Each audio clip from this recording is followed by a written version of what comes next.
Welcome back जनाब। तो PSL हो या आईसीसी इवेंट हो, पाकिस्तान के farmer cricketer of the field खेलना अच्छी तरह जानते हैं। राशिद लतीफ़ साहब ने ये क्लेम किया था कि 90s के दौर में क्रिकेट में मैच फिक्सिंग उरूज पर होती थी। Now he have started writing a book. Asghar, क्या लगता है कौन कौन से नाम सामने आने वाले हैं?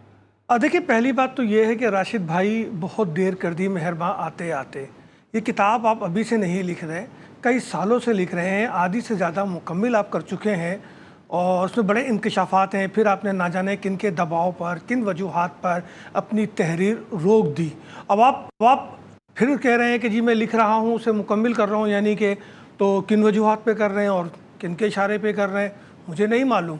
लेकिन राशिद भाई, आपका किरदार मैच फिक्सिंग को बेनकाब करने में सबके सामने है कि आपने 94 में साउथ अफ्रीका में ये फ़ैसला किया और आने के बाद आपने अपने बयानात के ज़रिए मैच फिक्सिंग के पंडोरा बॉक्स को खोला। और फिर आपने तो आईसीसी के हवाले से भी बात की थी कि सिक्के के ज़रिए, टॉस के ज़रिए कैसे मैच फिक्सिंग की जाती है। तो बड़ा वसी तजर्बा है राशिद भाई।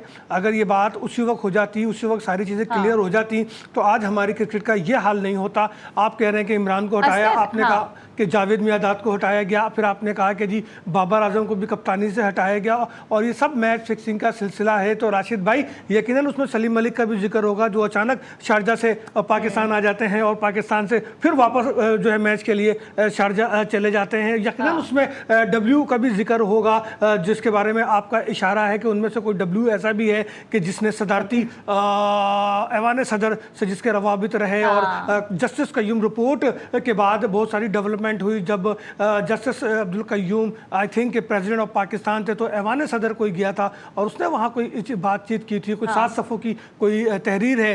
तो बहुत सारी चीज़ें हैं और सब आप ही के ज़रिए हमारे इल्म में आते रहे, गाए बगाए आप बयान देते रहे, लेकिन इन चीज़ों को आप फिनिश नहीं कर सके, आप फाइनल नहीं कर सके। बासित अली के साथ आपने रिटायरमेंट का 94 में ऐलान किया था, बासित और आप दोनों खामोश होकर बैठ गए और फिर आपके और बासित के दरमियान भी कुछ जो है खलीज बढ़ी और फिर अब नहीं मालूम कि वो खलीज की सद तक कम हो गई है। तो मेरा ख्याल है राशिद भाई, आप एक किंग हैं और आप पाकिस्तान क्रिकेट को बचा सकते थे और अब भी बचा सकते हैं, लेकिन फ्रंट पे आके आप भी लीड करें, फ्रंट पे आके आप भी खेलें, ताकि हमारी क्रिकेट जो इस नासूर में फंसी है मैच फिक्सिंग से, उससे निकल सके। मुझे यकीन है कि हालिया शिकस्तों पर भी कोई ना कोई गड़बड़ के इतलात हैं और आपके इल्म में ये चीज़ें हैं, चूँकि आपके रवाबित पाकिस्तान में नहीं, पाकिस्तान के बाहर हैं। कोई भी चेयरमैन आता है वो आपसे रब्ता ज़रूर करता है, यह और बात है कि आप उसके साथ किस हद तक ताउन करते हैं, ये आप पे ही डिपेंड करता है।